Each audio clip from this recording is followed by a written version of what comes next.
Hi, sweet readers. This is Heather with the Manic Military Wife, and this is my first video blog. Usually my posts are kind of snarky and well, humorous, but usually adult content and really one-side opinionated. But today I'm going to do actually a video blog on a 72-hour kit, or in this case, a 48-hour kit. The reason being is, I don't know, for those of you that aren't related to me and read my blog, I live in Colorado Springs. We're stationed here at Fort Carson, and if anybody is watching the news, you know that we've had severe wildfires in our area. Many people have been displaced. Many people lost their homes, and that the wildfires aren't just going on here in Colorado Springs, but farther north in Colorado into Utah, and there are several states that are affected by the wildfires, but also affected by natural disasters every year: tornadoes, hurricanes, I mean, you name it. So I've been wanting to do basically a preparedness kit for quite some time, basically since I lived in Texas and, I had a terrible fear of tornadoes. And for one reason or another, I just never did it.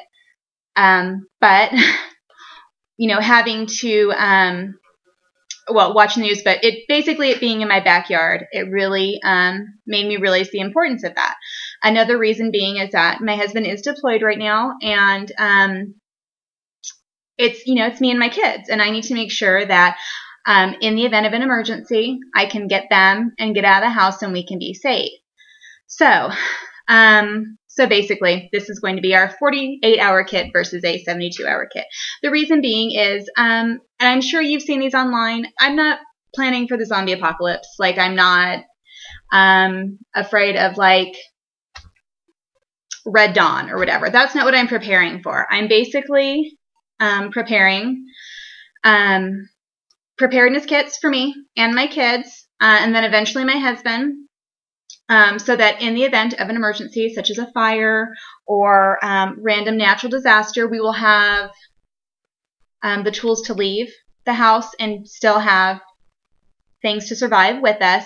But also, if we needed to hunker down in the house for a few days, we would have that too.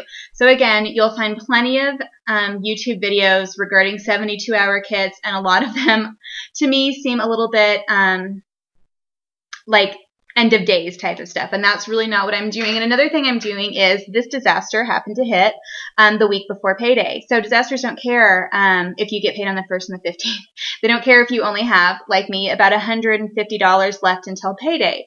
So if in the event that we had to evacuate, we really would have had to, luckily, we have a savings account and a bills account, and we would have had to have dipped into those. But I know not everybody has that, so some people literally live paycheck to paycheck. So basically what I did is I took $200 out of our savings account, which isn't really a savings account, but anyways, it was money that I didn't have to spend, but I took it out of there. I borrowed against it until payday, and I decided to see how far my $200 would get me. And basically it got me 3 full kits. So one for me, one for my 8-year-old, and one for my 11-year-old. And also the makings about 3/4 of the way for another kit. So basically my oldest daughter or my dad, or potentially my husband, would have a kit off of that $200. So basically what I did is I went to the dollar store, and I'll kind of go over the things that I got from there.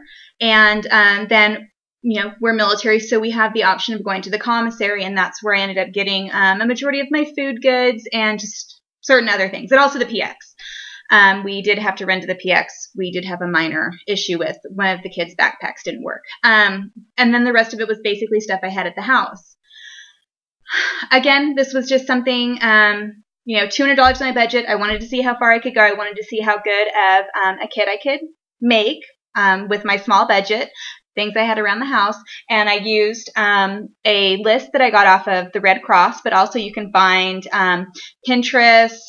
I'm sure FEMA has one, whatever, Google, YouTube, you'll find tons of stuff. I basically used what I felt we needed for our family, and I felt like the Red Cross had the best most common sense type of stuff, and it also fit really well into the budget of my $200. So basically what I'm going to do is I'm going to show you my 11-year-old's backpack, her kit, and how we put that together, and then I'll kind of show you what I added to mine as the, like, you know, for the adult kit.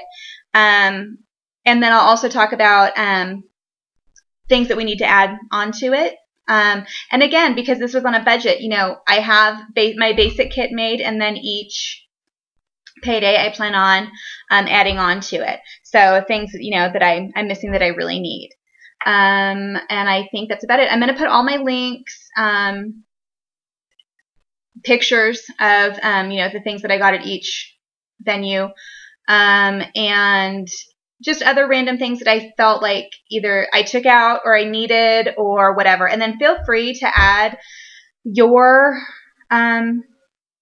opinions or maybe things that you add onto it into the comments either on YouTube or on my blog. I would prefer it on my blog. And we'll just kind of go from there. All right.